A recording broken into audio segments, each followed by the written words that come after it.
segundo grado. Tecnología. El diagnóstico. Primer paso en la planeación técnica.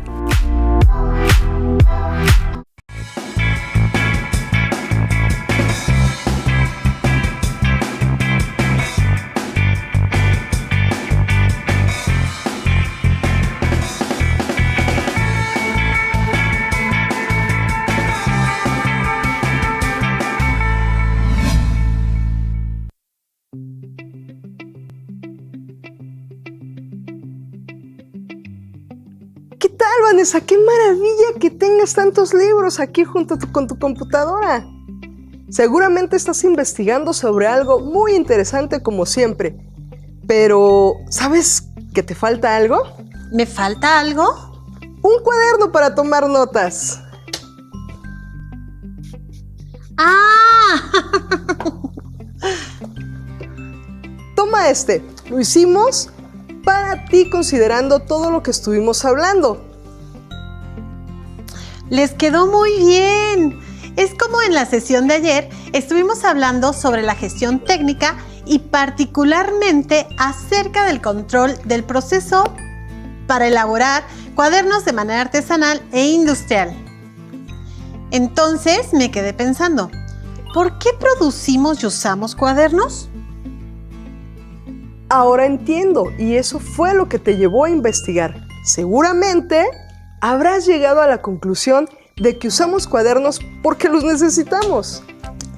¿Y por qué o para qué los necesitamos?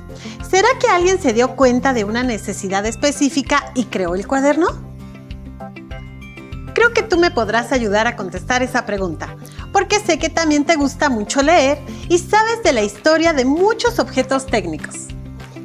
Será un placer que reflexionemos juntas sobre lo que planteas, pero si te parece bien, demos la bienvenida a nuestras y nuestros estudiantes para que lo hagamos en conjunto.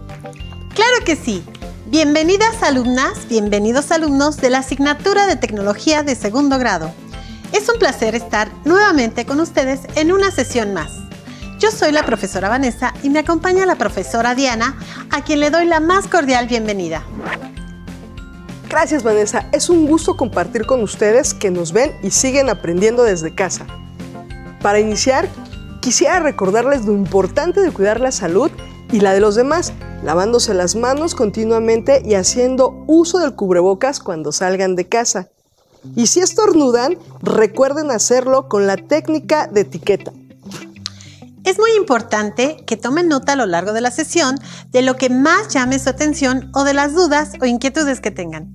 Para hacerlo, tengan a la mano su cuaderno de apuntes, lápiz o bolígrafo y presten toda la atención. Para contestar tus preguntas, Vanessa, podemos iniciar diciendo que todos los objetos técnicos responden a una necesidad. Por eso, antes de generarlos, tenemos que hacer un diagnóstico para identificar la necesidad que no se está satisfaciendo. A ver, había leído algo sobre las necesidades. Déjame buscar aquí en los sitios que estaba revisando. Listo. Las necesidades se refieren a la falta o privación de algo y se dividen en básicas y secundarias. Las básicas son las que los seres humanos requerimos para vivir. De ellas depende nuestra supervivencia. Algunas de ellas son comer, dormir, respirar, protegernos de las inclemencias del tiempo, entre otras.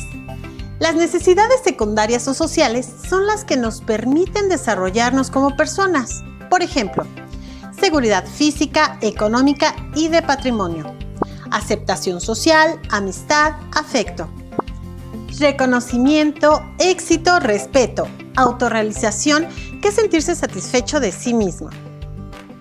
Es importante saber que tenemos diferentes tipos de necesidades y que cada sociedad tiene diversas formas de cubrirlas, de acuerdo a sus ideas, costumbres, tradiciones y el espacio geográfico en el que habitan.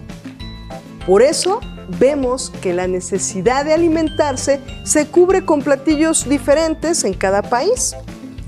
Pues esto depende de los alimentos que pueden generar en su territorio o adquirir de otros lugares. Eso explica también por qué esa necesidad se cubre de distinta manera en los estados de nuestro país. Pero también esas necesidades y las formas de satisfacerlas se van modificando constantemente, ¿cierto?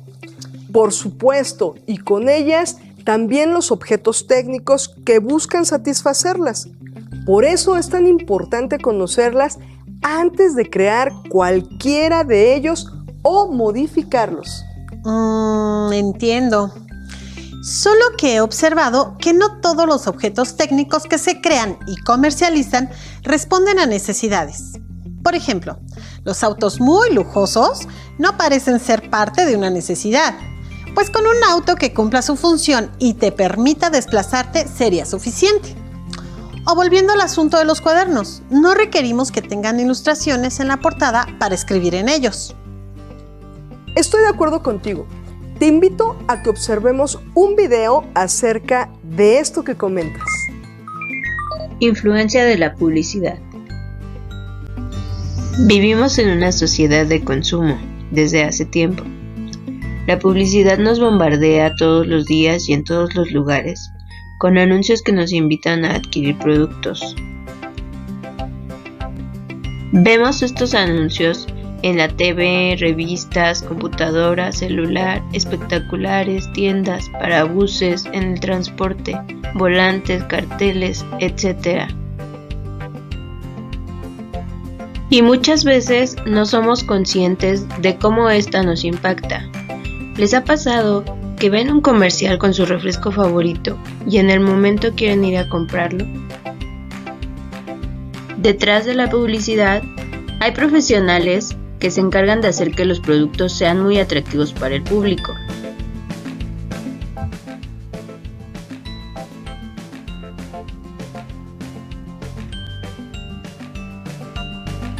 Utilizan el diseño gráfico, la psicología publicitaria, el lenguaje subliminal y muchas otras técnicas para invitarnos a comprar, para invitarnos al consumo.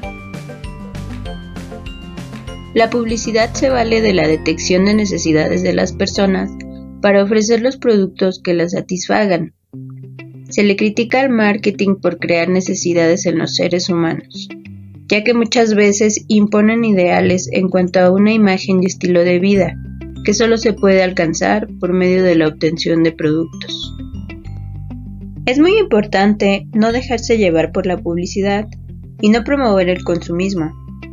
Hay que preguntarse, antes de comprar algo, si en verdad lo necesitamos. ¿Qué opinan del video? ¿Les ha pasado que cuando ven un cuaderno que les parece muy bonito o tienen a su personaje favorito, desean comprarlo? Quizá les ha ocurrido que en ese momento piensan, necesito ese cuaderno, en lugar de necesito un cuaderno. Y este es el que me gusta. Sí, a veces cuando veo algún cuaderno azul y de rayas, ya sea anunciado o en la tienda, quiero comprarlo, aunque ya tenga varios y sea más caro que los demás.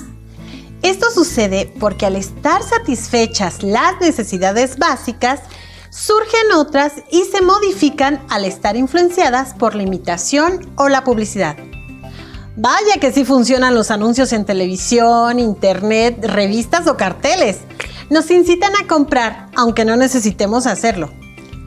Sin embargo, siempre podemos detenernos y pensar si realmente lo necesitamos o si en mi caso, forzosamente el cuaderno debe ser azul y de rayas para cubrir mi necesidad.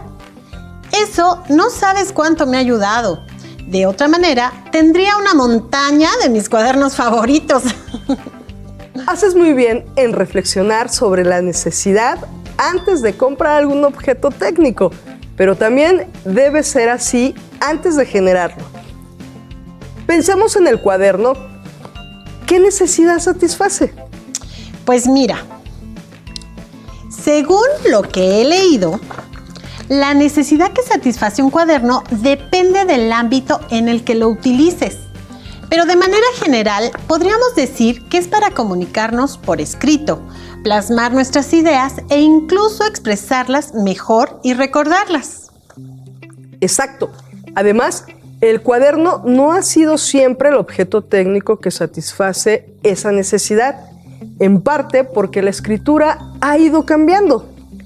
Mira, aquí en este libro se observa que antes no se usaban letras, sino imágenes pictográficas estilizadas de animales pintadas en piedra, como ciervos, toros y caballos, así como contextos o situaciones, representadas con pigmentos rojos, amarillos, ocres y negros, los cuales eran de origen vegetal, como el carbón, arcilla, óxido de fierro, entre otros. Fue hasta el año 2000, antes de nuestra era, cuando los habitantes en Mesopotamia elaboraron tablillas de arcilla en las que grabaron símbolos con punzones que representaban ideas, situaciones y registros para el comercio. ¡Qué interesante! Mira, y si utilizaban otros materiales para la escritura, eran fibras de papiro las que se usaban como papel y la resina con grasa animal y ceniza. Era utilizada como tinta por los griegos, romanos y egipcios. Pero observa, ya después los griegos empezaron a utilizar pieles de algunos animales para escribir. Sin embargo, en Pérgamo, hoy Turquía, se desarrolló esta técnica con mayor éxito. Por eso se le conoce como pergamino. Y aquí dice que los chinos no se quedaron atrás y crearon algo importantísimo para escribir: el papel. Utilizaban la tinta china y las plumas de ave para plasmar sus ideas. Fíjate, Vanessa, y a pesar de ser tan antiguo el papel, fue hasta que se creó la imprenta cuando se transformó por completo la forma de escribir. Gracias a ella se lograron producir escritos, distribuirlos y acceder a esto rápidamente. Eso explica en parte por qué fue hasta 1920 que el australiano J.A. Birchall creó el cuaderno, aunque no era como lo conocemos ahora, pues solo eran varias hojas unidas por un pedazo de cartulina. En este caso, ya no solo se tenía un objeto para plasmar las ideas, sino que podía hacerlo de manera ordenada. Así es, y ya cuando se masificó la producción del papel, se volvió más barato producirlo y venderlo y comprarlo. Con esto se transformó en un objeto de uso cotidiano e indispensable para las notas de profesionales, estudiantes y personas en general. Y también aumentó la oferta de los cuadernos con diferentes características. En cuanto al tamaño y el tipo de hojas, blancas, de cuadro chico y grande o de rayas. También la forma en que están unidas puede variar: espiral, pegado y engrapado. Todo depende de para qué se utilizará el cuaderno. Para sus asignaturas, usan cuadernos con diferentes características. Seguramente el cuaderno de matemáticas es de cuadro chico, para poder hacer sus operaciones de manera ordenada o para que sea más fácil trazar gráficas.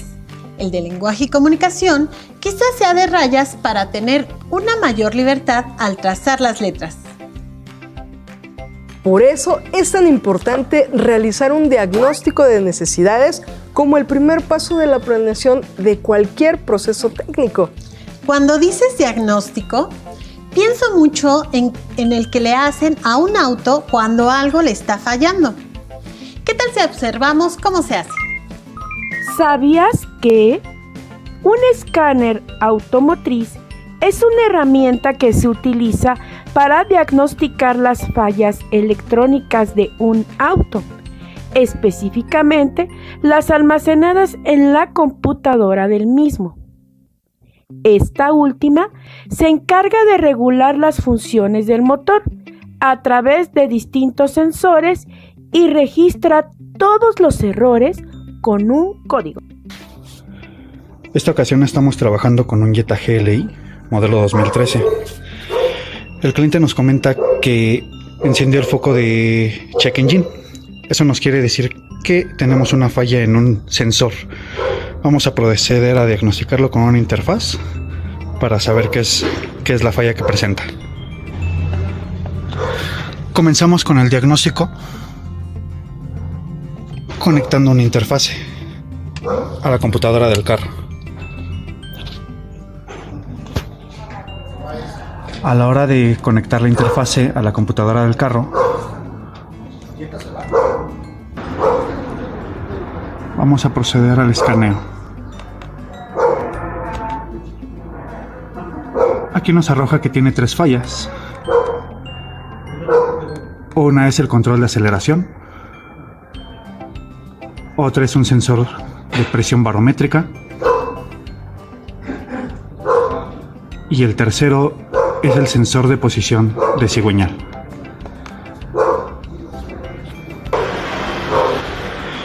Ya que tenemos los datos de la interfaz, vamos a proceder a revisar esos 3 sensores para corregir esa falla. Es interesante saber cómo lo hacen, pero ¿qué crees? Ese no es el diagnóstico de necesidades. El que vimos tiene como objetivo identificar fallas en un objeto técnico para poder repararlas y que vuelva a funcionar como lo hacía antes. En cambio, el diagnóstico de necesidades nos ayuda a responder a las preguntas que planteabas al inicio de nuestra sesión y a algunas otras como ¿qué necesidad o necesidades grupales o individuales no están satisfechas? Se trata de necesidades básicas o secundarias. ¿Cuáles son las causas y consecuencias de esta insatisfacción? ¿Es posible satisfacer la necesidad o necesidades con un producto o servicio? Ajá, entonces puedo comenzar mi diagnóstico poniendo mucha atención en las necesidades que veo en mi entorno. Por ejemplo, en mi casa. Estás en lo correcto.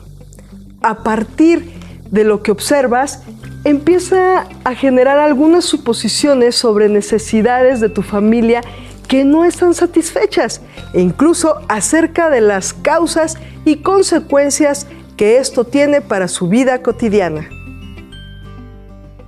Sin embargo, no basta con hacer suposiciones, porque estas no siempre resultan ciertas. Por eso, es necesario recolectar información que provenga de quienes pueden tener esa necesidad. Claro, entonces es cuando podemos observar ya de manera más sistemática a nuestra familia y entrevistarla para saber si la necesidad que pensábamos no está satisfecha. ¿Por qué? ¿Desde cuándo? ¿Cómo es que se dan cuenta de ello? ¿Y cuáles son las consecuencias de esto? Una vez que tengamos toda la información, es necesario organizarla de modo que podamos identificar fácilmente las necesidades que encontramos y a partir de eso podemos compartir nuestros hallazgos para luego ver si podemos satisfacer esa necesidad con un producto o un servicio. Has resumido muy bien el proceso general para realizar un diagnóstico de necesidades. Solo agregaría que con base en lo que hayamos encontrado, podemos definir los problemas técnicos que se derivan de ellas y buscar alternativas de solución, optar por una y desarrollarla. ¡Qué importante es el diagnóstico! Con razón, es el primer paso de la planeación, pues si no conocemos la necesidad, no podemos comprender cuál es el problema y menos aún la solución por la que optemos. Por lo tanto, no habría proceso técnico que planear. Pero, ¿cómo recopilamos la información, la organizamos y todo lo demás que dijimos? Esa es una excelente pregunta, pero como dice mi abuelita, no comas ansias. La próxima semana veremos más detalles sobre cómo hacer el diagnóstico. Es que con todo lo que hablamos ya estoy muy entusiasmada y quiero hacerlo en mi comunidad. ¿Ustedes también ya quieren hacerlo? Para que no nos dejes con tanta curiosidad, ¿qué te parece, Diana? si nos cuentas de manera general cómo hiciste el diagnóstico de necesidades antes de iniciar con la producción de tus cuadernos. ¿Cómo creen ustedes que lo haya hecho? Sí, con gusto.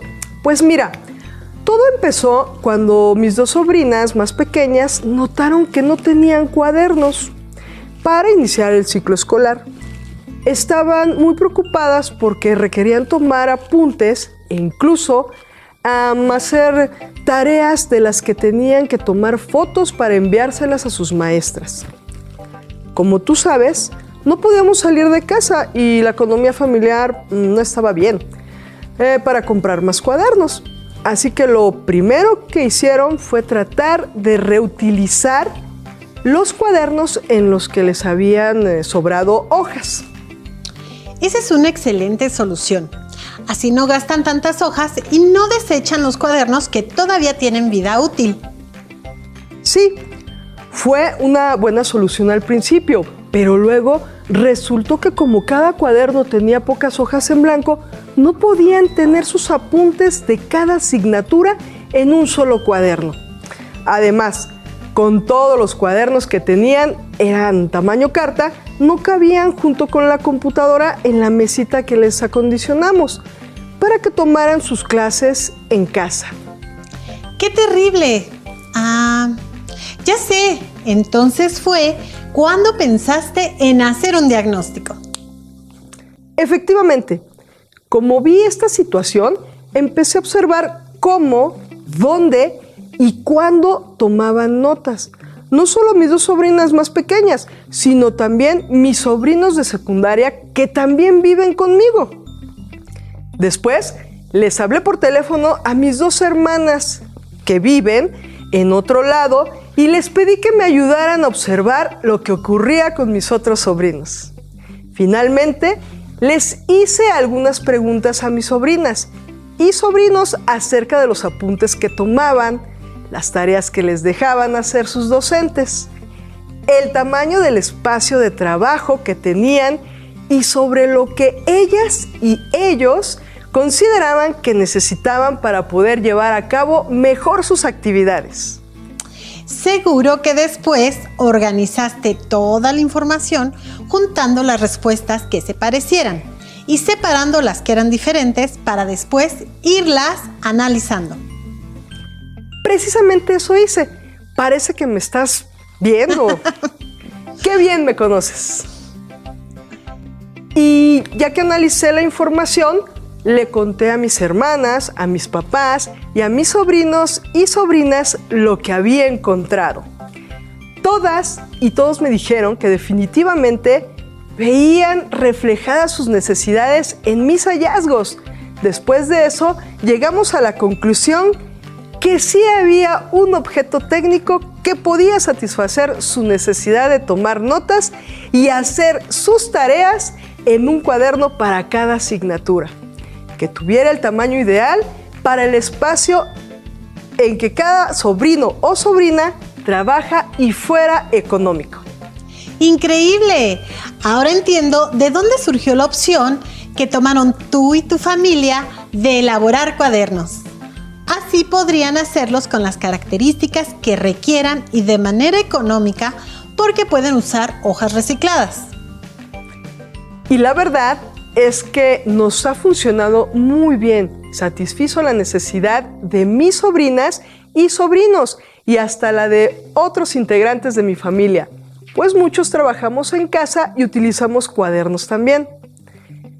Cuando nuestras y nuestros vecinos que vivían una situación similar se enteraron, nos comenzaron a hacer pedidos y a recomendarnos con otras personas. Así fue como empezó nuestro emprendimiento, pero esa es otra historia. ¡Qué experiencia tan interesante! Gracias por ayudarme a responder las preguntas que me daban vueltas en la cabeza. Creo que con lo que nos contaste quedó más claro qué es un diagnóstico de necesidades y cómo se hace de manera general, así como la diferencia con el diagnóstico cuyo objetivo es detectar fallas para repararlas. ¿Y qué tal ustedes? ¿Aprendieron tanto como yo sobre el diagnóstico de necesidades? No me cabe la menor duda de su importancia y utilidad como parte de la gestión técnica. Así es, Vanessa. En muchas ocasiones se piensa que no es importante y que se pierde el tiempo haciéndolo. Quizá sucede esto porque a veces se tiene más prisa por desarrollar el producto o servicio que suponemos satisfará una necesidad. Sin embargo, debemos recordar que no siempre nuestras suposiciones son ciertas. Les invitamos a observar su entorno y comenzar a identificar posibles necesidades, pues la próxima semana veremos con más detalle cómo podrán hacer su diagnóstico. No olviden compartir lo que aprendieron en esta sesión con su familia y su maestra o maestro de tecnología. Yo soy la maestra Vanessa. Y yo soy la maestra Diana. No se pierdan la próxima sesión. Les esperamos.